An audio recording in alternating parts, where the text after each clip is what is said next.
Hello guys, स्वागत है आप सभी का मेरे YouTube चैनल फिज़िक्स स्फीयर में। मैं हूं आपका चहीता फिज़िक्स टीचर अंकित सर। जैसे कि आप देख ही रहे हैं कि हम लगातार वीडियो पे वीडियो अपलोड करे जा रहे हैं, लेक्चर पे लेक्चर अपलोड करे जा रहे हैं। आई होप आप लोग पढ़ाई कर रहे हैं और बहुत अच्छी पढ़ाई आपकी हो रही है। कंसिस्टेंसी बहुत ज़्यादा इम्पॉर्टेंट है। जैसे कि आपके लिए मैं कंसिस्टेंटली वीडियो अपलोड करे जा रहा हूँ, बहुत मेहनत लगती है इसमें।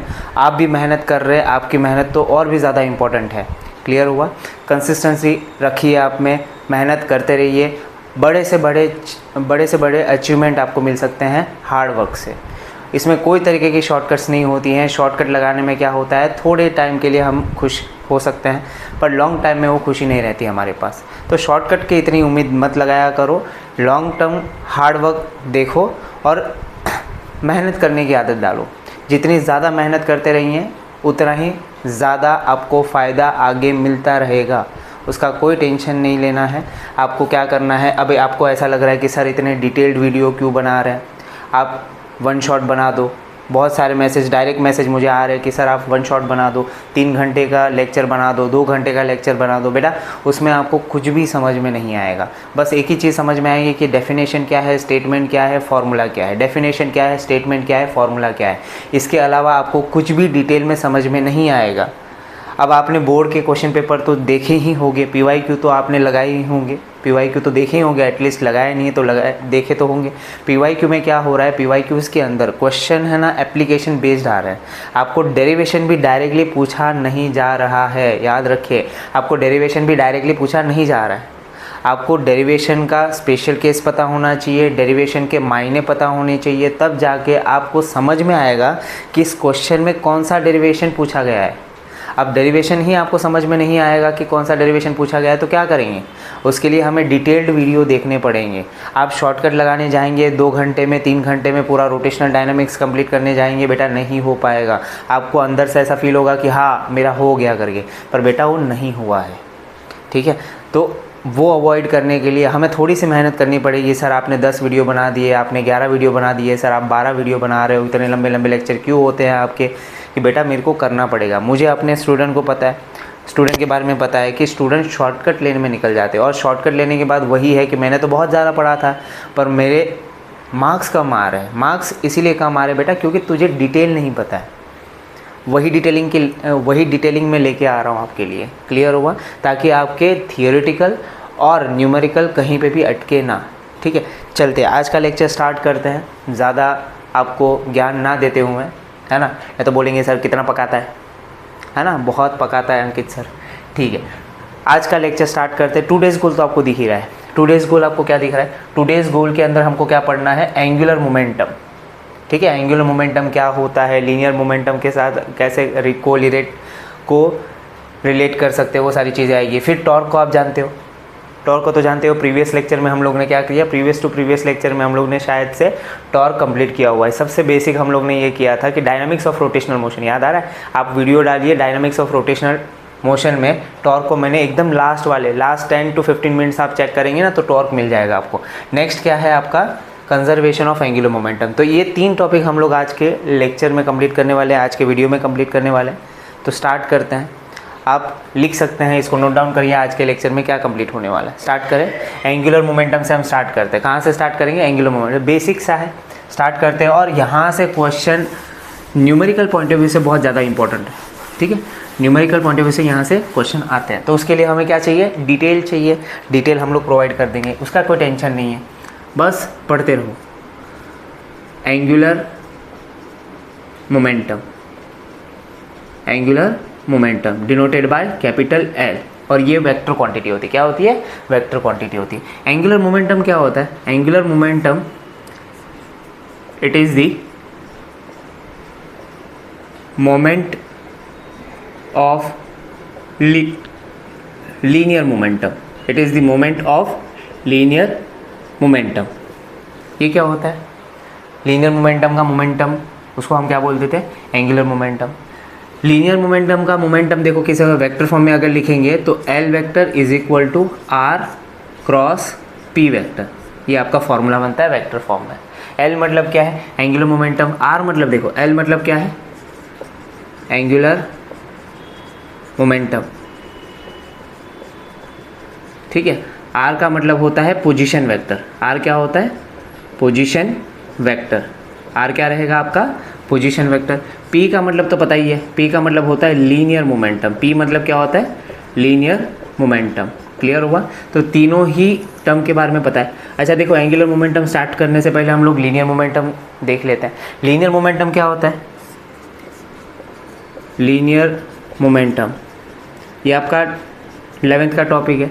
लीनियर मोमेंटम पी से डिनोट करते हैं, ये होता है product of, it is the product of mass and velocity, it is the product of mass and velocity. Velocity vector form होती है तो ये भी क्या हो जाएगा, वेक्टर हो जाएगा। वेक्टर है तो क्या होगा, डायरेक्शन भी होगा, है ना। मोमेंटम वेक्टर क्वांटिटी है तो डायरेक्शन होगा, ये क्या है, वेक्टर क्वांटिटी। अगर वेक्टर क्वांटिटी है तो क्या होना चाहिए, डायरेक्शन होना चाहिए, क्या होना चाहिए, डायरेक्शन। तो लीनियर मोमेंटम का जो डायरेक्शन है वो वेलोसिटी के डायरेक्शन में होता है। तो यहाँ पे ऐसा लिख सकते हैं, वेलोसिटी और लीनियर मोमेंटम का डायरेक्शन सेम है ना, जिस डायरेक्शन में लीनियर मोमेंटम होगा उसी डायरेक्शन में वेलोसिटी होगा, और जिस डायरेक्शन में वेलोसिटी होगा उसी डायरेक्शन में लीनियर मोमेंटम होगा। तो डायरेक्टली हम ऐसा लिख सकते हैं, सेम एज वेलोसिटी, जिस डायरेक्शन में वेलोसिटी होगा उसी डायरेक्शन में आपका क्या होगा, लीनियर मोमेंटम होगा। क्लियर हुआ। अब देखो यहाँ से थोड़ा सा एनालॉगी निकालने की कोशिश करो, यहाँ से एनालॉगी निकालने की कोशिश करो। आगे जाके हम लोग को वो फॉर्मूला प्रूफ भी करना है, वो फॉर्मूला क्या करेंगे, प्रूफ भी करेंगे। देखो लीनियर मोमेंटम का फॉर्मूला हमको पता है, P = ml। ये किस में यूज़ करते हैं, ये लीनियर मोशन में होता है। ये फॉर्मूला कहाँ पे यूज़ करते हैं, लीनियर मोशन में। इसी चीज़ को हमें क्या करना है, एंगुलर मोशन में कन्वर्ट करना है। किस में कन्वर्ट करना है, एंगुलर मोशन में। एनालॉगी याद आ रहा है, एनालॉगी हम लोग करने वाले हैं यहाँ पे। तो यहाँ पे लीनियर मोशन में लीनियर मोमेंटम होता है, एंगुलर मोशन में एंगुलर मोमेंटम होता है। लीनियर मोशन में लीनियर मोमेंटम होता है, एंगुलर मोशन में एंगुलर मोमेंटम होता है। Is equal to linear motion में मास होता है, एंगुलर मोशन में मास मोमेंट ऑफ इनर्शिया होता है। याद आ रहा है, प्रीवियस लेक्चर यही तो किया था हम लोग ने।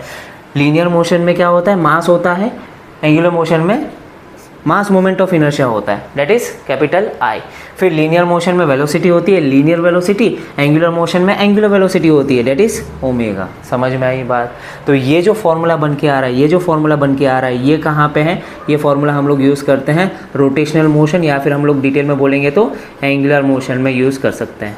ठीक है, ये कहाँ से आया, एनालॉगी से आया। अब बोलेंगे सर ये फॉर्मूला कैसे आया, हम लोग को डेरिवेशन से। ये डेरिवेशन आपके बुक में भी है तो हम करेंगे, टेंशन लेने की ज़रूरत नहीं। यहाँ पे सिर्फ मैंने एनालॉगी बताया आपको। तो लीनियर मोशन में क्या फॉर्मूला होना चाहिए, लीनियर मोशन में P = mv होता है। एंगुलर मोशन में क्या यूज़ करते हैं, L = I ओमेगा। ये फॉर्मूला भी हम लोग यूज़ करने वाले हैं। अब ये फॉर्मूला जो आपको दिख रहा है ना एंगुलर मोमेंटम का, ये बेसिक टर्म है, बेसिक फॉर्मूला है। स्टेटमेंट से हम लोगों ने निकाला, क्या होता है, L = R cross P। R क्या होता है, पोजीशन वेक्टर, P क्या होता है, लीनियर मोमेंटम। याद रहेगा। जल्दी से नोट डाउन करो, जल्दी से नोट डाउन करो, पॉज करके नोट डाउन करो। हो गया, पॉज करके नोट डाउन किया, हो गया क्या, ठीक है। अब हमको क्या करना है, हमको ये फॉर्मूला डिराइव करना है, हमको ये फॉर्मूला चाहिए, ये फॉर्मूला डिराइव करना है। अब ये फॉर्मूला के लिए मास मोमेंट ऑफ इनर्शिया भी तो पता होना चाहिए। अगर आपको मास मोमेंट ऑफ इनर्शिया का फुल डिटेल्ड वीडियो चाहिए तो हमें प्रीवियस लेक्चर में जाना पड़ेगा। प्रीवियस लेक्चर में आप टाइप करेंगे ना सर्च बार में, मेरे चैनल पे जाना है, दी फिजिक्स स्फीयर पे, आप मेरे चैनल पे जाओ, रोटेशनल डायनामिक्स का प्लेलिस्ट मिलेगा, उसमें मास मोमेंट ऑफ इनर्शिया का एक टॉपिक रहेगा। वहाँ पे क्लिक करेंगे, आपको फुल डिटेल वीडियो मिलेगा, पॉइंट मास वाला फॉर्मूला मिलेगा। फिर हम लोग ने 2 डेरिवेशन भी किया है, रिंग का और डिस्क का भी मिलेगा। टेंशन लेने की ज़रूरत नहीं है, यहाँ पर जितना रिक्वायर्ड है मैं वापस से बता दूँगा। क्लियर है, स्टार्ट करते हैं। ठीक है, चलो।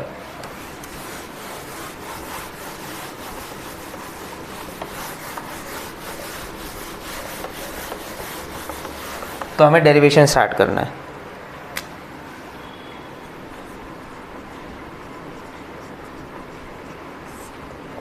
ठीक है, तो डेरिवेशन के लिए हमें एक इरेगुलर शेप का एक बॉडी ले लेंगे।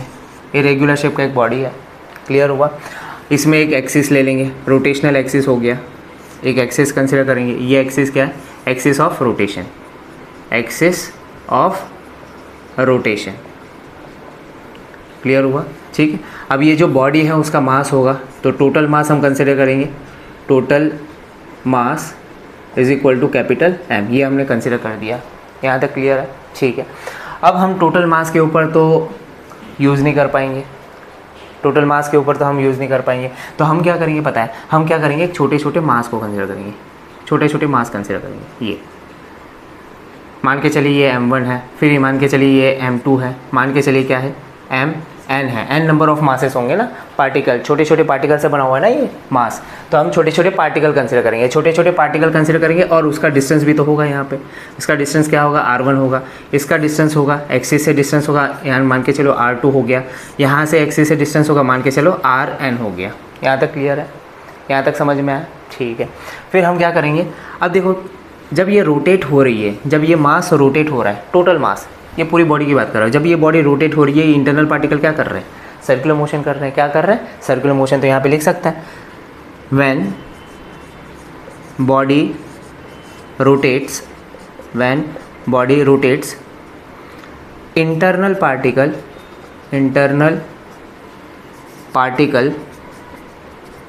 Performs circular motion. क्या परफॉर्म करता है, सर्कुलर मोशन परफॉर्म करता है। अच्छा, सर्कुलर मोशन में हमें एक रिलेशन पता है, v is equal to r omega, याद आ रहा है, v is equal to r omega. तो यहाँ पे क्या आएगा, v1 r1 ओमेगा, और ओमेगा तो रोटेशनल बॉडी में क्या होता है, कांस्टेंट होता है। ऐसे तो बहुत सारे मासेस हैं, तो हम लोग क्या लिख सकते हैं, v2 is equal to r2 omega, फिर ऐसे करके vn is equal to rn omega, ऐसा हम लोग यूज़ कर सकते हैं। क्लियर हुआ, अगर रिक्वायर्ड रहेगा तो हम लोग आगे जाके इसका यूज़ करेंगे। यहाँ तक क्लियर हुआ, ठीक है। अभी डेफिनेशन पे आते हैं। अभी हम लोग ने डिफाइन किया है एंगुलर मोमेंटम को, क्या डिफाइन किया था, l vector is equal to, क्या डिफाइन किया था, r vector cross p vector, बराबर ना। पी को हम रिप्लेस कर सकते हैं, पी को हम रिप्लेस कर सकते हैं, क्या रिप्लेस कर सकते हैं, r vector cross m into velocity vector. ये अभी हम लोग ने देखा, m तो स्केलर है, स्केलर बाहर आ जाएगा, l is equal to m बाहर आया, अंदर क्या बचेगा, r क्रॉस v, और क्रॉस प्रोडक्ट तो आपको आता ही है, क्रॉस प्रोडक्ट, क्रॉस को हटाएंगे तो क्या आता है, साइन थीटा आता है, क्या आता है, साइन थीटा। तो क्या हो जाएगा, l is equal to m r v sine theta. समझ में आई बात, क्लियर हुआ। तो ये हम यूज़ कर सकते हैं, ये वाला कोई फॉर्मूला आप यूज़ कर सकते हैं जब भी रिक्वायर्ड रहेगा तभी। L is equal to m r v sine theta. यहाँ पे थीटा क्या होता है, it is the angle between r and v। Theta is nothing but the angle between r and v, मतलब r मतलब डिस्टेंस होता है और v मतलब वेलोसिटी होता है। अब मुझे बताओ यहाँ पे सारे के सारे पार्टिकल क्या परफॉर्म कर रहे हैं, सर्कुलर पाथ परफॉर्म कर रहे हैं। जब ये सर्कुलर पाथ परफॉर्म कर रहे हैं तो सर्कल में आपको पता है ना, सर्कुलर मोशन में वेलोसिटी जो होती है, ये जो वेलोसिटी होती है ना, वो किसके अलोंग होती है, टेंजेंट के अलोंग होती है। किसके अलोंग होगी, टेंजेंट के अलोंग होगी। और r को तो पता ही है, यहाँ पे जो डिस्टेंस है और इस पार्टिकल का रेडियस बन जाएगा सर्कुलर पाथ का, है ना। ये जो डिस्टेंस है एक्सिस से, ये आपका सर्कुलर पाथ का क्या बन जाएगा, रेडियस बन जाएगा।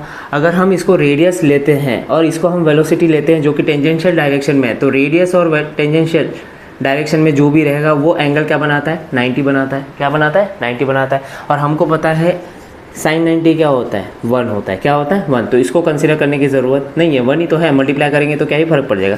तो L is equal to m r v, ये फॉर्मूला हो गया। यहाँ तक क्लियर हुआ, यहाँ तक समझ में आया, ठीक है। अब कुछ नहीं, ये सारी वैल्यूज़ यहाँ पे रिप्लेस करो। अगर मुझे फर्स्ट पार्टिकल का लीनियर एंगुलर मोमेंटम निकालना है, क्या निकालना है, फर्स्ट पार्टिकल का एंगुलर मोमेंटम निकालना है, तो क्या हो जाएगा, यहाँ पे m1 हो जाएगा, r1 हो जाएगा, v1 हो जाएगा। क्या हो जाएगा, m1 हो जाएगा, r1 हो जाएगा, v1 हो जाएगा। और v1 को हम रिप्लेस कर सकते हैं। v1 को क्या रिप्लेस करेंगे, देखो l1 is equal to m1 r1, v1 को रिप्लेस क्या करेंगे, r1 ओमेगा। याद आ रहा है, यहाँ पे लिखा हुआ है, ठीक है, वो यहाँ पे रिप्लेस कर दिया। अब क्या लिख सकते हैं, इसका मल्टीप्लाई करो, l1 is equal to m1 r1 square हो जाएगा एंड ओमेगा। ये फर्स्ट पार्टिकल का निकल के आ रहा है। ऐसे तो सिमिलरली बहुत सारे पार्टिकल्स हैं, similarly L2 is equal to m2 r2 square omega हो जाएगा, Ln mn rn square omega हो जाएगा। बहुत सारे पार्टिकल हैं। अब हमको क्या करना है, हमें तो इस रोटेशनल मोशन का, ये रोटेशनल मोशन जो हो रहा है उसका एंगुलर मोमेंटम निकालना है। इन शॉर्ट हमें क्या निकालना है, टोटल एंगुलर मोमेंटम निकालना है। तो अगर मुझे टोटल निकालना है रोटेशनल बॉडी का, रोटेटिंग बॉडी का, ठीक है, लीनियर मोमेंटम हमें एंगुलर मोमेंटम हमें निकालना है पूरा रोटेशनल मोशन का, तो हम क्या करेंगे, ये सबको ऐड कर देंगे। क्या हो जाएगा, L1 प्लस L2 प्लस ये सब ऐड होके क्या हो जाएगा, Ln तक जाएगा। ठीक है। अब देखो ये वेक्टर है तो हमें क्या करना पड़ेगा, वेक्टर एडिशन करना पड़ेगा। क्या करना पड़ेगा, वेक्टर एडिशन करना पड़ेगा।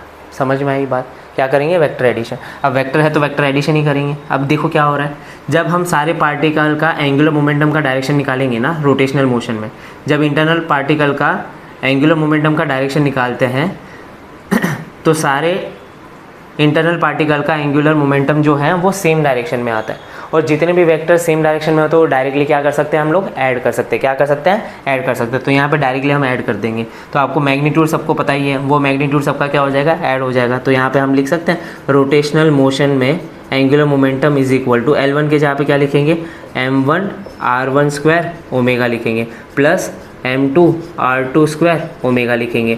अब ये n नंबर ऑफ मासेस है तो क्या हो जाएगा, mn rn स्क्वायर ओमेगा हो जाएगा, बराबर ना। इसमें से जो कॉमन निकल रहा है वो बाहर निकल जाएगा। तो क्या हो जाएगा, r angular momentum for rotational motion is equal to क्या हो जाएगा, ओमेगा कॉमन निकल गया।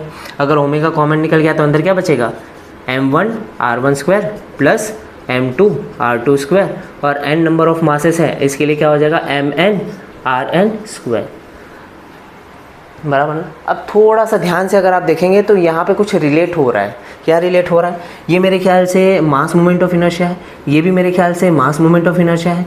मतलब क्या इंडिविजुअल पार्टिकल का मास मोमेंट ऑफ इनर्शिया दिख रहा है आपको। तो यहाँ पे ऐसा लिख सकते हैं, क्या लिख सकते हैं, रोटेशनल बॉडी का angular momentum is equal to omega I1 plus I2, और जितने भी पार्टिकल रहेंगे उस हिसाब से क्या होगा, मास मोमेंट ऑफ इनर्शिया आपको ऐड करना पड़ेगा। अब ये सारे mass moment of inertia add करने का मतलब समझ रहे हो, net mass moment of inertia बन जाएगा। नेट मतलब सब टोटल बॉडी का, ठीक है। तो अगर हमको देखना है यहाँ पे तो आपको एक नया फॉर्मूला बन के निकल जाएगा जो कि L रोटेटिंग बॉडी का मिलेगा, रोटेटिंग बॉडी का इज इक्वल टू क्या हो गया, ओमेगा बन गया इनटू आई नेट बन गया। तो नया फॉर्मूला बन गया ना, यही तो हमको प्रूफ करना था, है ना। रोटेशनल बॉडी का जो एंगुलर मोमेंटम होता है L इज इक्वल टू क्या हो जाएगा, आई ओमेगा, यही तो प्रूफ करना था अपने को। अरे समझ में आया क्या, एकदम सिंपल है। देखो यही सेम डेरिवेशन हम लोग ने प्रीवियस लेक्चर में काइनेटिक एनर्जी के लिए किया था, याद आ रहा है। अगर हम डिटेल वीडियो देखेंगे ना, डिटेल वीडियो देखेंगे तभी जाके आप रिलेट कर पाएंगे। सेम डेरिवेशन, इसमें कुछ ज़्यादा नहीं है, सेम हम लोग ने यही किया हुआ था कि अगर कोई बॉडी रोटेट कर रही है तो उसके इंटरनल पार्टिकल सर्कुलर मोशन कर रहे हैं। फिर यही कंसेप्ट हम लोग ने एंगुलर मोमेंटम के लिए भी यूज़ कर लिया। यहाँ तक क्लियर हुआ, यहाँ तक समझ में आया। नोट डाउन करो, मैं हट जाता हूँ। नोट डाउन किया, पॉज करके नोट डाउन करो, हो गया, ठीक है। अब हम बढ़ते हैं सेकंड टॉपिक, सेकंड गोल की तरफ। सेकंड गोल में क्या था हमारा, क्या टॉपिक था, टॉर्क निकालना है। क्या निकालना है, टॉर्क निकालना है। अब जब हम टॉर्क निकालेंगे ना तो इसी तरीके का डेरिवेशन वापस आएगा, कुछ ज़्यादा डिफरेंस है ही नहीं। जब रोटेशनल मोशन में देखेंगे मोस्ट ऑफ दी आपको डेरिवेशन एक ही तरीके के दिखेंगे, एक ही तरीके के फॉर्मेट में दिखेंगे आपको, ठीक है। इसके पहले हम लोग ने काइनेटिक एनर्जी किया था, काइनेटिक एनर्जी भी हमने सेम फॉर्मेट में ही किया हुआ था, सेम फॉर्मेट में किया था, इसमें कुछ चेंज था ही नहीं, बराबर ना। आप देखेंगे तो समझ में आएगा। क्लियर हुआ, तो नेक्स्ट हेडिंग लगा देंगे। नेक्स्ट हेडिंग क्या है, torque in terms of mass moment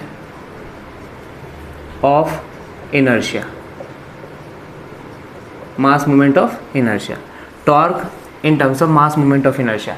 इसके पहले भी हम लोग टॉर्क पढ़ चुके हैं डायनामिक्स ऑफ रोटेशनल मोशन में, लेक्चर करके आप देखेंगे ना तो वो भी मिलेगा आपको डायनामिक्स ऑफ रोटेशनल मोशन में। उसमें भी टॉर्क हम लोग ने डिटेल में बात की है, बहुत ज़्यादा इंपॉर्टेंट होता है टॉर्क क्या होता है करके, ठीक है। वहाँ पे जो फॉर्मूला दिखा था वो फॉर्मूला यहाँ पे लिख देता हूँ मैं, थोड़ा सा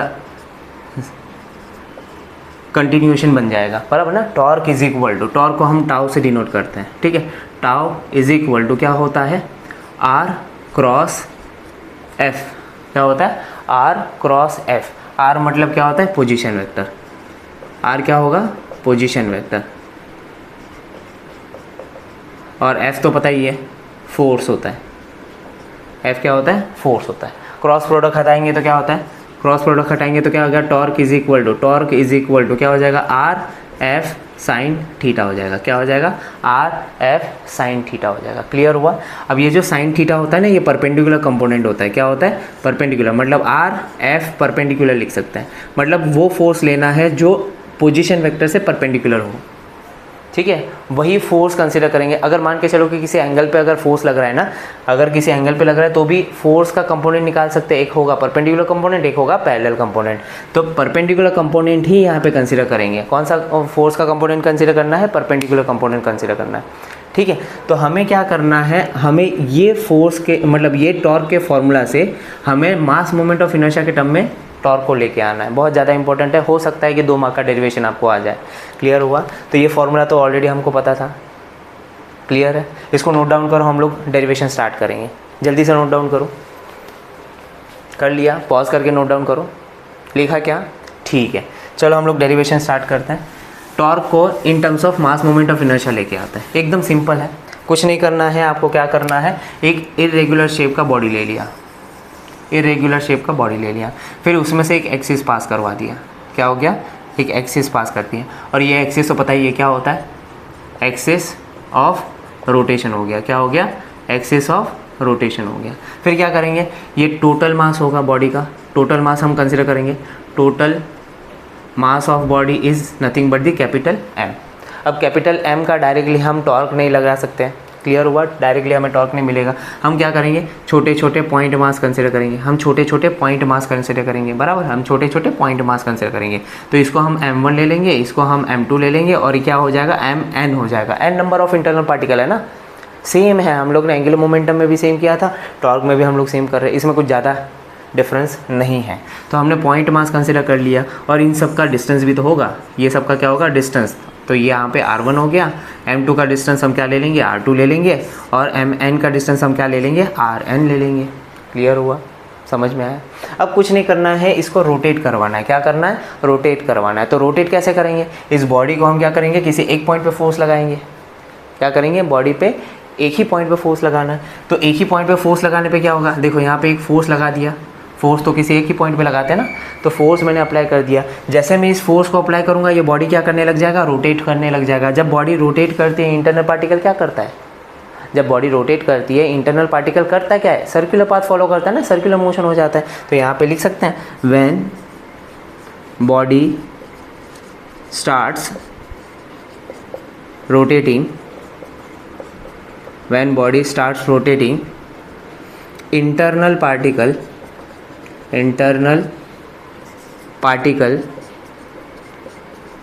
starts performing circular motion। क्या करेगा, सर्कुलर मोशन करेगा। क्लियर हुआ? अब अगर सर्कुलर मोशन करेगा तो हमारे पास एक रिलेशन है। कौन सा रिलेशन है, A is equal to r alpha. याद आ रहा है क्या, ये वाला रिलेशन याद आ रहा है, A is equal to r alpha. ये वाला रिलेशन आपको पता होना चाहिए।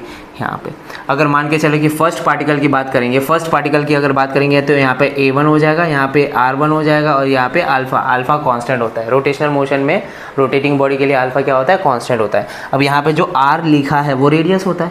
तो यहाँ पे हर एक पार्टिकल का रेडियस मतलब डिस्टेंस बन जाएगा। हर एक पार्टिकल, हर एक इंटरनल पार्टिकल का डिस्टेंस से क्या बन जाएगा, रेडियस बन जाएगा। तो यहाँ पे कैपिटल R के जगह पे हम क्या लिख सकते हैं, कैपिटल R के जगह पे हम क्या लिख सकते हैं, स्मॉल r लिख सकते हैं। क्लियर हुआ? ऐसा सेकंड पार्टिकल भी होगा। सेकंड पार्टिकल के लिए क्या लिखेंगे, A2 is equal to R2 alpha लिखेंगे। ऐसे तो n नंबर ऑफ पार्टिकल है तो क्या लिखेंगे, AN is equal to RN alpha लिख सकते हैं। क्लियर हुआ? अब इस रिलेशन को हम लोग को आगे यूज़ करना है। अरे समझ में आया क्या, एकदम सिंपल है। ये कहाँ से, सर्कुलर मोशन से लिया। Dynamics of circular motion, kinematics of circular motion already हमने ये कवर कर चुका है, चेकआउट कर सकते हैं हमारी प्लेलिस्ट के अंदर। क्लियर हुआ? हम लोग कंटिन्यू करते हैं।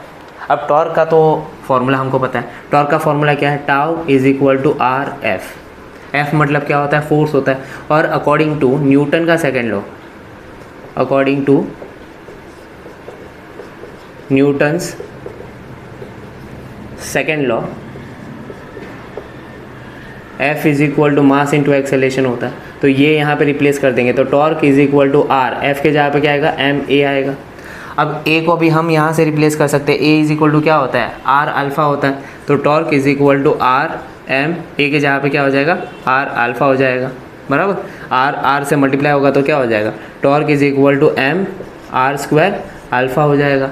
अगर मैं फर्स्ट पार्टिकल की बात करूँगा तो यहाँ पे क्या लिख सकते हैं, फर्स्ट टॉर्क हो जाएगा मास m1 हो जाएगा, डिस्टेंस r1 हो जाएगा, और अल्फ़ा तो पता ही है कांस्टेंट होता है सारे इंटरनल पार्टिकल के लिए, तो अल्फ़ा 1 अल्फ़ा 2 ऐसा करके कुछ होता नहीं है। तो ये टॉर्क 1 हो गया। उसी तरीके से सेकेंड पार्टिकल की बात करेंगे, उसी तरीके से n नंबर ऑफ पार्टिकल की बात करेंगे, तो ये रिलेशन हम सिमिलरली लिख सकते हैं। Tau two is equal to m2 r2 का स्क्वायर अल्फ़ा, ऐसे n नंबर ऑफ है तो tau n is equal to क्या हो जाएगा mn rn स्क्वायर अल्फ़ा। समझ में आई बात? क्लियर है? अब हमको तो नेट टॉर्क निकालना, क्या करना है? नेट टॉर्क निकालना है। तो नेट टॉर्क के लिए कब क्या करना पड़ेगा? सारे टॉर्क को ऐड करना पड़ेगा। तो टाउ 1 प्लस टाउ 2 और ऐसे करके n नंबर ऑफ टॉर्क है, तो n नंबर ऑफ टॉर्क को हम लोग ने क्या कर दिया? ऐड कर दिया। अब ये वेक्टर है, ये क्या है? वेक्टर है। प्रीवियसली मैंने बता के रखा हुआ है, अगर प्रीवियस वीडियो चेकआउट करके आए हैं या फिर देखते रहे लगातार कंसिस्टेंटली मेरे वीडियोज़ आप देख रहे हैं, तो आपको पता चल गया रहेगा कि टॉर्क क्या है? वेक्टर क्वान्टिटी है। अब यहाँ पे देखो दिमाग चल रहा है कि अंकित सर बार बार अपने वीडियो के क्या कर रहे हैं? प्रमोशन करना पड़ेगा बेटा, तेरी पढ़ाई के लिए, तेरी भलाई के लिए कर रहा हूँ मैं। मेरी मेहनत में दिक्कत आ रही है क्या तेरे को मेरा समझ में नहीं आ रहा है क्या? समझ में आ रहा है तो क्या प्रॉब्लम है? समझने आना इंपॉर्टेंट है। क्लियर हुआ? तो net torque is equal to क्या हो गया? Tau 1 plus tau 2 plus tau n। अब यहाँ पे क्या चीज़ है? देखो वेक्टर एडिशन है। वेक्टर एडिशन में डायरेक्शन को कंसिडर करना पड़ेगा। अब देखो जब रोटेटिंग बॉडी की बात करते हैं, सारे इंटरनल पार्टिकल जो हैं वो सेम टॉर्क दिखाएंगे ना भाई, सेम डायरेक्शन में टॉर्क दिखाएंगे। सबका टॉर्क क्या होगा? सेम ही डायरेक्शन में होगा। अगर सबका टॉर्क सेम डायरेक्शन में है, सबका डायरेक्शन सेम है, तो वेक्टर डायरेक्टली हम क्या कर सकते हैं? ऐड कर सकते हैं। वेक्टर क्या कर सकते हैं? डायरेक्टली ऐड कर। अरे समझ में आ रही क्या? अगर किसी भी वेक्टर के बहुत सारे वेक्टर है किसी बॉडी पे लग रहा है और सारे वेक्टर का डायरेक्शन अगर सेम है, तो हम डायरेक्टली उसको क्या कर सकते हैं? ऐड कर सकते हैं एज अ स्केलर क्वांटिटी। समझ में आया? अगर डायरेक्शन सेम है तो यहाँ पे भी हम लोग क्या करेंगे? डायरेक्शन सेम है इसके लिए सबको डायरेक्टली ऐड कर देंगे। तो क्या हो जाएगा? Torque, net torque is equal to tau 1 का वैल्यू क्या है? m1 r1 square alpha plus m2 r2 square alpha plus mn rn square alpha. Clear हुआ क्या? समझ में आई बात? अब इसमें से जो कॉमन रहेगा वो निकाल लो। तो net torque is equal to alpha को कॉमन निकलिया, अंदर क्या बचा? m1 r1 square plus m2 r2 square plus n number of masses है mn rn स्क्वायर। अब आपने रियलाइज़ किया क्या ये कुछ मास मोमेंट ऑफ इनर्शिया जैसा दिख रहा है? तो यहाँ पर रिप्लेस कर देंगे, क्या हो जाएगा? Net torque is equal to alpha तो बाहर ही है, अंदर क्या बचेगा? i1 प्लस i2 और ये क्या हो जाएगा? in। n number of mass है तो n number of mass moment of inertia आएगा। अगर ये देखेंगे सारे मास मोमेंट ऑफ इनर्शिया को ऐड कर देंगे तो हमें क्या मिलेगा? नेट मोमेंट ऑफ इनर्शिया मिल जाएगा। नेट मोमेंट ऑफ इनर्शिया मतलब देखो क्या है? Net torque is equal to alpha I net. यही तो रिलेशन है, यही तो रिलेशन चाहिए था। क्या चाहिए था? देखो torque in terms of mass moment of inertia, वही तो है torque in terms of mass moment of inertia. तो यहाँ पे रिलेशन क्या बना? Torque is equal to I alpha, ये रिलेशन बन रहा है। Torque is equal to I alpha. तो टॉर्क के दो फॉर्मूले आपने देख लिए, इन टर्म्स ऑफ फोर्स भी देख लिया, इन terms of mass moment of inertia भी देख लिया। इसका डेरिवेशन भी है हमारे सिलेबस में जो कि मैंने करवा दिया। अरे समझ में आ रहा है क्या? तुम लोग कमेंट नहीं करते हो, अगर कमेंट नहीं करेंगे तो मेरे को समझ में नहीं आ रहा है। क्लियर हुआ? अगर आप कमेंट करे जा रहे हैं तो हमें समझ में आ रहा है कि भाई आप पढ़ भी रहे हैं, कंसिस्टेंटली वीडियो देख भी रहे हैं, और आपको अगर दिक्कतें आ रही है, कुछ भी दिक्कतें आ रही है तो मुझे पता भी चल रहा है। क्लियर हुआ? समझ में आई बात? जल्दी से नोट डाउन करो इसको। अगर आपको वीडियो अच्छा लगा तो लाइक भी करें, कमेंट में दिल का ऐसा इमोजी भी बनाओ, ये दिल वाला रेड हार्ट आना चाहिए। क्या आना चाहिए? रेड हार्ट आना चाहिए। क्लियर हुआ क्या? अब मेरे को एक डायरेक्ट मैसेज भी आया था डायरेक्ट मैसेज ये आ रहा था कि सर आप जब भी वीडियो बनाते हैं सर आप हंसते क्यों नहीं हैं, आप सीरियसली क्यों पढ़ाते हैं? अब क्या करें यार, अब तेरे को पता ही है हमारे आदत क्या होती है, क्लास में पढ़ाने की आदत होती है, बराबर ना? क्लास में पढ़ाने की आदत होती है तो 50 बच्चे सामने बैठे हुए हैं, 100 बच्चे सामने बैठे हुए हैं, तो कोई ना कोई जोक निकल के बाहर आ जाता है। किसी को रोस्ट कर लिया तो हमें हंसी आ जाती है, ठीक है? तो हंसी मजाक वहाँ पर चलता है। अब यहाँ पर तो आपको पता ही है कैमरा के सामने क्या ही हंसी मजाक करूँ। अगर लाइव बच्चे रहेंगे तो आपका रूप, मेरा रूप तो आप अलग ही देख पाएंगे। लाइव लेक्चर के भी मैं वीडियो थोड़ा सा मैं अपलोड कर दूंगा कि उस तरीके के वीडियो किस तरीके के हैं, मैं किस तरीके से मजाक रोस्ट वगैरह करते रहूँगा, वो भी आउट हो जाएगा। हो गया? लिख दिया? चलो ठीक है। थर्ड टॉपिक के ऊपर आता है। थर्ड टॉपिक के ऊपर। ज़्यादा टाइम वेस्ट नहीं करना अपने को, क्योंकि बोर्ड एग्ज़ाम आ रहा है ना। हंसी मजाक करते रहिए, पढ़ाई करते रहिए, यही तो मेरा तकिया कलम बन चुका है अभी। हंसते रहिए, पढ़ाई करते रहिए, ये तो सुनते ही है ना मेरे लास्ट में वीडियो में। हंसना तो बनता ही है, पर फिलहाल के लिए लेक्चर इम्पोर्टेंट है, ठीक है। हंसेंगे तो हंसना तो है ही पूरी ज़िंदगी भर, फिलहाल के लिए थोड़ी देर के लिए सीरियस हो जाता है। थर्ड टॉपिक क्या है? थर्ड टॉपिक क्या है? Conservation of angular momentum. यहाँ से न्यूमेरिकल बाहर निकल के आता है। कंजर्वेशन ऑफ एंगुलर मोमेंटम क्या है? कंजर्वेशन ऑफ एंगुलर मोमेंटम कैसे होगा? देखो, एंगुलर मोमेंटम का डेफिनेशन तो हमको बताइए क्या है। L is equal to r cross p, बराबर ना, आर क्रॉस पी। इसको मैं क्या करूँगा? डिफ्रेंशिएट करूँगा। क्या करूँगा? Differentiate with respect to time. Differentiate with respect to time.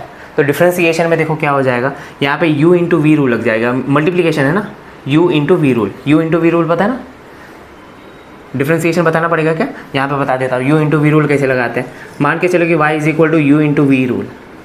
u into v rule, u मतलब फर्स्ट टर्म होता है, v मतलब सेकेंड टर्म होता है। तो इसका डिफ्रेंशिएशन कैसे करते हैं?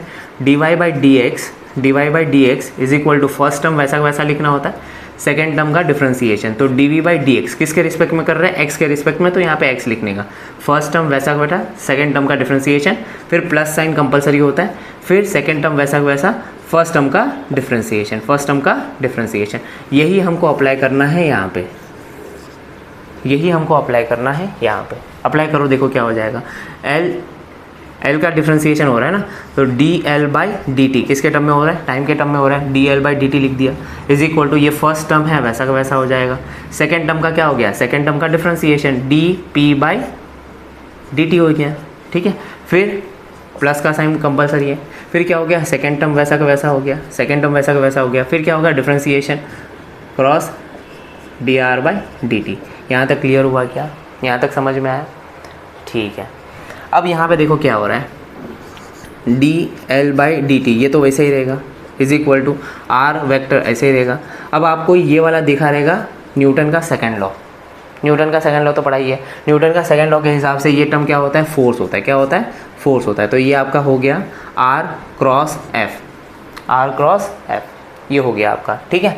प्लस p का तो फॉर्मूला आपको पता ही है, p पता है ना, अभी हम लोग ने फॉर्मूला बताया था। क्या होता है? Mass into velocity. क्या होता है? Mass into velocity. फिर क्रॉस प्रोडक्ट है, क्रॉस कर दिया।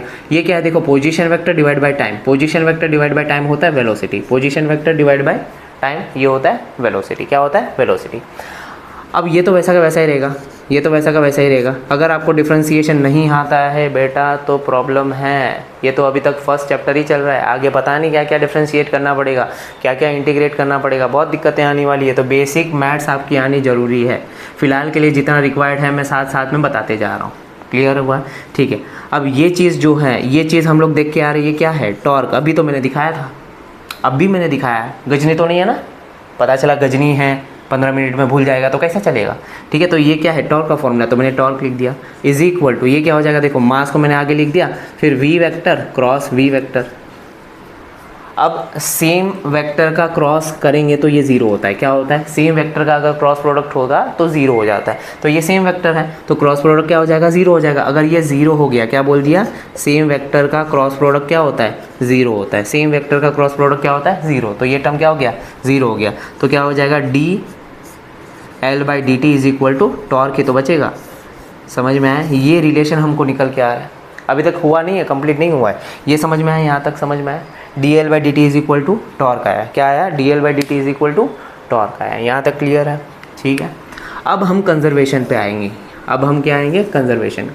मान के चलो इफ़ एनी हाउ ऐसा कुछ तो हुआ कि सिस्टम के ऊपर या फिर बॉडी के ऊपर लगने वाली जो नेट टॉर्क है वो ज़ीरो हो जाए। ऐसा कुछ तो हुआ रहेगा कि नेट टॉर्क क्या हो गया? ज़ीरो हो गया। अगर नेट टॉर्क ज़ीरो हो गया तो यहाँ पे वैल्यू पुट कर दो, क्या हो जाएगा? dl by d t is equal to क्या हो गया? ज़ीरो हो गया, बराबर ना। यहाँ पे अगर टॉर्क का वैल्यू ज़ीरो पुट कर दूंगा तो क्या हो जाएगा? ज़ीरो हो जाएगा। तो बचेगा क्या? dl बाई डी टी बचेगा। तो dl by d t is equal to zero हो गया। ये डिवीजन में यहाँ पे गया, ये भी क्या हो जाएगा? ज़ीरो हो जाएगा। तो dl is equal to zero हो गया। dl मतलब क्या हो गया? Change in angular momentum, change in angular momentum क्या हो रहा है, ज़ीरो हो रहा है। Change in angular momentum zero होने का मतलब समझ रहा है, एंगुलर मोमेंटम चेंज ही नहीं हो रहा है, चेंज ज़ीरो होना है। चेंज मतलब डिफरेंस, डिफरेंस ही ज़ीरो है। डिफरेंस ज़ीरो होने का मतलब वैल्यू चेंज नहीं हो रही है। अगर वैल्यू चेंज नहीं हो रही है उसका मतलब समझते हो, वैल्यू कांस्टेंट होगा तभी तो चेंज नहीं हो रहा। तो यहाँ पे हम ऐसे लिख सकते हैं कि एल कांस्टेंट है, एंगुलर मोमेंटम क्या है, कांस्टेंट है। और एंगुलर मोमेंटम कांस्टेंट होने का मतलब ही क्या होता है, कंजर्वेशन ऑफ एंगुलर मोमेंटम। क्या होता है, कंजर्वेशन ऑफ एंगुलर मोमेंटम। तो यहाँ पे हमने प्रूफ कर दिया, कंजर्वेशन ऑफ एंगुलर मोमेंटम। ठीक है, कंजर्वेशन का मतलब होता है जितना इनिशियल होगा उतना ही क्या होना चाहिए, फाइनल भी होना चाहिए। Initial angular momentum is equal to final angular momentum. यहाँ तक क्लियर है। अब एंगुलर मोमेंटम का फॉर्मूला भी हमको पता है। एंगुलर मोमेंटम का फॉर्मूला क्या होता है, I omega is equal to I omega. ये इनिशियल वाला रहेगा और ये फाइनल वाला रहेगा। समझ में आई बात, क्लियर है क्या? अच्छा देखो, यहाँ से भी हम कुछ कहानी बाहर निकल के आते हैं। यहाँ से भी हम कहानी थोड़ा सा बाहर निकाल सकते हैं। कैसे, देखो थोड़ा सा यहाँ पे बॉक्स बॉक्स करके पढ़ेंगे हम लोग। ठीक है, बॉक्स के अंदर बॉक्स करके पढ़ेंगे। कैसे, देखो यहाँ पे ये कांस्टेंट है ना, I omega is equal to constant हो गया। अब कांस्टेंट को हम प्रोपोर्शनलिटी के साइन में कन्वर्ट कर सकते हैं। तो क्या हो जाएगा, देखो I is inversely proportional to omega लिख सकते हैं ना, ये यहाँ पे जाके डिवाइड करें, प्रोपोर्शनलिटी साइन के टर्म में आएगा। क्लियर। और ओमेगा को हम क्या लिख सकते हैं, ओमेगा को हम ऐसा लिख सकते हैं प्रोपोर्शनलिटी के साइन में है, I is proportional inversely proportional to 2 pi n. और एन क्या होता है, फ्रीक्वेंसी होता है। एन क्या होता है, फ्रीक्वेंसी होगा। अब यहाँ पे फ्रीक्वेंसी मतलब रोटेशन वाला फ्रीक्वेंसी। क्या है, रोटेशन वाला फ्रीक्वेंसी। तो I is directly inversely proportional to 2 pi n. Clear हुआ। मतलब ये है अगर कोई बॉडी बहुत तेज़ी से रोटेट कर रही है, बहुत फास्ट रोटेट कर रही है, तो उसका मोमेंट ऑफ इनर्शिया क्या होगा, कम होगा। अगर ओमेगा का वैल्यू ज़्यादा होगा तो मोमेंट ऑफ इनर्शिया कम होगा, और अगर मोमेंट ऑफ इनर्शिया ज़्यादा होगा तो एंगुलर वेलोसिटी कम होगा। मतलब रोटेशन कम होगा उसका, रोटेशनल मोशन उसका, रोटेशनल स्पीड उसकी कम है, मतलब वो कम स्पीड से रोटेट करेगा। यहाँ तक क्लियर है। इसी प्रिंसिपल का यूज़ करके दो चीज़ें आपको डिस्कस करनी है। फर्स्ट क्या है, देखो फर्स्ट आपको डिस्कस करना है, आपको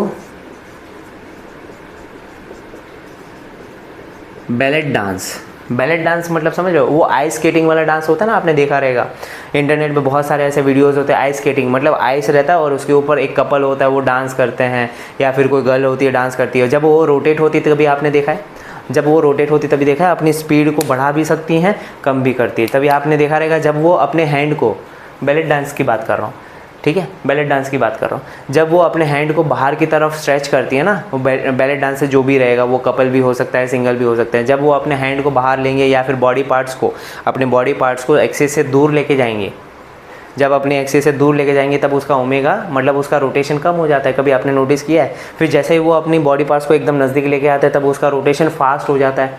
अपने को देखने में मज़ा आता है, पर वो कंट्रोल करना भी बहुत मुश्किल है भाई। कैसे, देखो उसका लॉजिक यहाँ पे देखो। जब अपनी बॉडी को स्ट्रेच करती हैं बैलेट डांसर, तब क्या होता है, उसका मोमेंट ऑफ इनर्शिया बढ़ जाता है। उसका क्या बढ़ जाता है, मोमेंट ऑफ इनर्शिया बढ़ जाएगा। जब वो बाहर की तरफ स्ट्रेच करती है अपने हैंड को या फिर अपने लेग्स को, ठीक है, बाहर करती है, अपने एक्सिस से दूर लेके जाएंगी तो मास डिस्ट्रीब्यूशन बढ़ जाएगा। मास डिस्ट्रीब्यूशन बढ़ेगा मतलब क्या होता है, मोमेंट ऑफ इनर्शिया बढ़ जाएगा। जब मोमेंट ऑफ इनर्शिया बढ़ता है तब ओमेगा क्या हो जाता है, कम हो जाता है।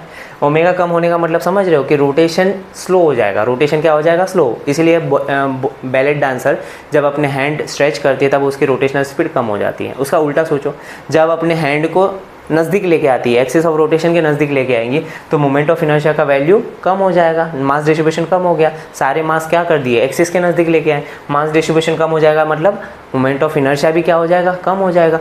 मोमेंट ऑफ इनर्शिया कम हो गया तो ओमेगा बढ़ेगा, मतलब रोटेशन बढ़ेगा। इसीलिए आपने देखा है कि जब वो अपने बॉडी को एकदम सिकुड़ लेती हैं, एकदम बॉडी पार्ट्स को एकदम नज़दीक लेके आती हैं एक्सिस पे, तब उसका एंगुलर स्पीड बढ़ जाता है, मतलब उसका रोटेशनल स्पीड बढ़ जाता है। बहुत तेज़ी से रोटेट कर सकते हो। क्लियर हुआ? इस तरीके से वो ट्रेनिंग करते हैं कि फ़ास्ट कम करना है, स्लो कब करना है, कैसे करना है, वो सारी चीज़ें उनको आती है, उनकी ट्रेनिंग है। तो ये एप्लीकेशन बोल सकते हैं, या फिर इसके बारे में डिस्कस किया हुआ है आपकी बुक में, तो मैंने डिस्कस कर लिया।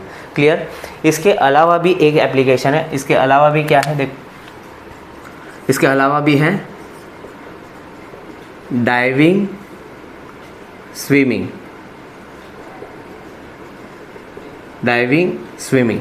डाइविंग स्विमिंग में आपने देखा ओलंपिक में एक गेम आता है, ओलंपिक में आप देखेंगे 3-4 माले पे हम लोग जाते हैं, 3-4 माले पे जो प्लेयर होगा ना, डाइवर जो भी होगा वो 3-4 माले पे जाता है, वहाँ पे ऐसा लकड़े का फट्टा लगाया हुआ रहता है, फिर उसमें अपनी बॉडी को ऐसा स्ट्रेच करता है, बराबर, अपनी बॉडी को क्या करता है, स्ट्रेच करता है, ऐसा एकदम से स्ट्रेच कर देता है, फिर ऐसा कूदता है उस पैलेट पे, बराबर ना, लकड़ी के फट्टे पे कूदते हैं, फिर अचानक से वो पानी में जंप करता है। जब वो जंप करता है तभी आपने देखा, नोटिस किया है, वो अपने बॉडी को सिकुड़ता है, वो क्या करता है, अपने बॉडी को सिकुड़ता है। अपनी बॉडी को सिकुड़ना का मतलब समझ रहे हो, मास डिस्ट्रीब्यूशन वो कम कर रहा है। मास डिस्ट्रीब्यूशन जितना कम करेगा, मास डिस्ट्रीब्यूशन जितना कम करेगा उतना ओमेगा बढ़ेगा, और जितना ज़्यादा घूमेगा उतना उसका पॉइंट भी बढ़ेगा, उतना अच्छी डाइव मारी उसने। समझ में आई बात? तो ये 2 एप्लीकेशन आपको पढ़नी है और इसको अच्छे से पढ़ना है। इंग्लिश में पढ़ना है तो आपके पास टेक्स्ट बुक तो है ही, उसमें तो आप पढ़ ही सकते हैं, बाकी सब तो मैंने एक्सप्लेन कर लिया है। क्लियर हुआ क्या? आपको समझ में आया कंजर्वेशन ऑफ एंगुलर मोमेंटम? तो आज के टॉपिक हम लोग ने कंप्लीट कर चुके हैं, आज का गोल हमारा कंप्लीट हो चुका है, और आज का लेक्चर बहुत ही ज़्यादा इंपॉर्टेंट था। क्लियर हुआ? कुछ चीज़ें मैंने ज़्यादा ही पढ़ा दी या फिर कुछ ज़्यादा ही डिटेल में हो गया, और कुछ ज्ञान भी दे दिया आपको। बहुत ज़्यादा इंपॉर्टेंट है कंसिस्टेंसी। क्या इंपॉर्टेंट है? कंसिस्टेंसी। क्लियर हुआ? समझ में आएगी बात? तो आप पढ़ाई करते रहो, मैं अब लेक्चर अपलोड करते रहूँगा, आप पढ़ते रहो, अपनी कंसिस्टेंसी दिखाते रहो, कमेंट करते रहो, मैं सब आपके लिए फ्री कर दूंगा। क्लियर है? टेंशन लेने की ज़रूरत नहीं है। समझ में आया? जहाँ से भी ज्ञान मिल रहा है, जितना भी मिल रहा है बटोरे चलो, और जितना अच्छे से मिल रहा है वो ज़्यादा इंपॉर्टेंट है, तो आपको दिक्कत नहीं आनी चाहिए अब तक। क्लियर हुआ? तो यहाँ पे हम लेक्चर को स्टॉप करते हैं। अगला वीडियो आएगा रोलिंग मोशन पे, किस पे आएगा, और वो लास्ट पार्ट होगा अपना, रोलिंग मोशन लास्ट है अपना। ठीक है? तो समझ में आ गया? नेक्स्ट वीडियो किस पे आने वाला है? रोलिंग मोशन पे आ रहा है। तब तक के लिए पढ़ते रहिए, हंसते रहिए। All the very best.